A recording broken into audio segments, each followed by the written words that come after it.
ایک واقعہ مجھے یاد آیا، کسی مسلم ملک کا واقعہ ہے۔ ایک بڑے دولت مند صاحب ثروت، بڑے تاجر لیکن دیندار، رات میں سونے لیٹے تو طبیعت میں کچھ بے چینی ہونے لگی، نیند نہیں آ رہی تھی، اٹھ کر ٹہلنے لگے، پھر بھی بے چینی کم نہیں ہوئی، تو بس گاڑی نکالی اور نکل گئے کہ تھوڑا سا باہر گھوم کر کے آؤں، کچھ چکر لگا کر کے آؤں، شاید طبیعت کی بے چینی ختم ہو جائے۔ وہ نکل گئے اور شہر سے باہر نکل گئے۔ شہر سے باہر نکل کر مضافات کی کسی بستی کے قریب سے گزرے تو ایک جگہ مسجد نظر آئی، تو انہیں خیال آیا اللہ کا گھر ہے، چلیں 2 رکعت نماز پڑھیں، تھوڑی دیر اللہ کو یاد کریں، شاید طبیعت میں کچھ سکون ہو جائے۔ مسجد میں داخل ہوئے تو دیکھا پوری مسجد بالکل خالی ہے، ایک بندہ اکیلا بیٹھا ہے، مصلی پر بیٹھا ہے اور اللہ سے کچھ مانگ رہا ہے اور رو رہا ہے۔ یہ جا کے چپکے سے اس کے پیچھے بیٹھ گئے، اسے پتہ نہیں چلا، اور وہ اللہ سے کہہ رہا تھا اللہ میرے حالات تو آپ کو معلوم ہے، کل کا وعدہ ہے، انتظام ہو نہیں سکا ہے، اگر وعدہ پورا نہیں کر سکا تو عزت کا مسئلہ ہے، اللہ آپ ہی سب کی ضرورتیں پوری کرتے ہیں، اللہ میری عزت رکھ لیجئے، میری ضرورت پوری کر دیجئے۔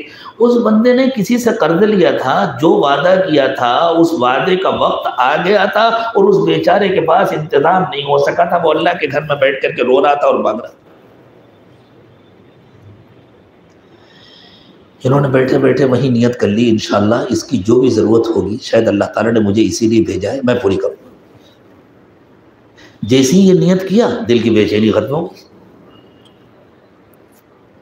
جب وہ فارغ ہوا تو انہوں نے سلام کیا تو وہ چوکا، اچھا مسجد میں کوئی اور بھی، کہ بھئی تمہارا مسئلہ کیا ہے، میں بھی تمہارا ایک بھائی ہوں، مجھے بتلا دو۔ تو اس نے کہا کہ اصل میں نے ایک ضرورت پر کسی سے قرض لیا تھا اور مجھے امید تھی کہ اتنے دنوں میں انشاءاللہ میں قرض ادا کر دوں گا،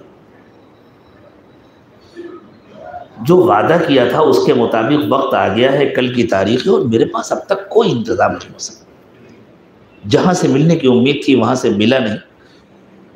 اب میں اللہ سے مانگ رہا تھا کہ اللہ میری زبان رکھ لیجئے، میں نے زندگی میں کبھی کسی سے جھوٹا وعدہ نہیں کیا۔ ہم لوگ کتنے وعدے کرتے رہتے ہیں، توڑتے رہتے ہیں، اس کو اہمیت نہیں دیتے۔ اللہ نے فرمایا وَأَوْفُوا بِالْعَهْدِ إِنَّ الْعَهْدَ كَانَ مَسْئُولًا، لوگوں وعدہ پورا کیا کرو، اللہ کے یہاں وعدے کا حساب ہوگا۔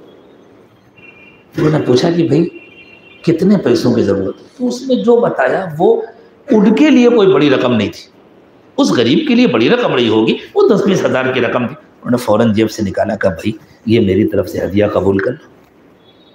وہ بندہ بھی سمجھ گیا کہ اس وقت اس کو اللہ ہی نے بھیجا ہے، اس لیے مجھے ناشکری نہیں کرنی چاہیے۔ فضول کا استغنا بھی اچھا نہیں ہوتا۔ اللہ کے نبی صلی اللہ علیہ وسلم نے فرمایا کہ لالچ اچھی چیز نہیں ہے، لیکن اگر بغیر لالچ کے تمہاری ضرورت پوری کرنے کے لیے اللہ تعالیٰ نے کوئی نعمت بھیجی ہے تو پھر استغنا بھی اتنا اچھا نہیں ہوتا کہ اس کا انکار کرو، یہ بھی ناشکری ہے۔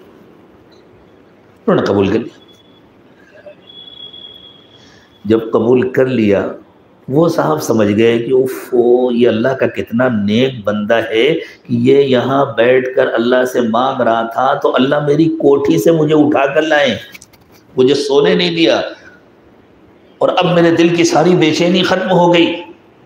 سوچا اتنا نیک بندہ ہے تو آئندہ بھی مجھے اس کی خدمت کا موقع ملے، تو انہوں نے جیب سے کارڈ نکالا، کہا کہ بھائی یہ میرا کارڈ رکھ لو، آئندہ بھی کوئی ضرورت ہو تو اس نمبر پر مجھے فون کر دینا، میں انشاءاللہ تمہاری ہر خدمت کے لیے تیار رہوں گا۔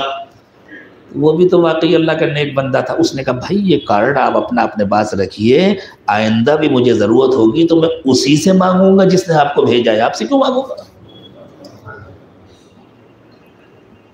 یہ ہوتا ہے دونوں طرف کا امتحان۔ غریب کا اللہ امتحان لیتے ہیں کہ اس کے دل میں مالداروں کا خیال تو نہیں آتا، وہ کس سے مانگتا ہے؟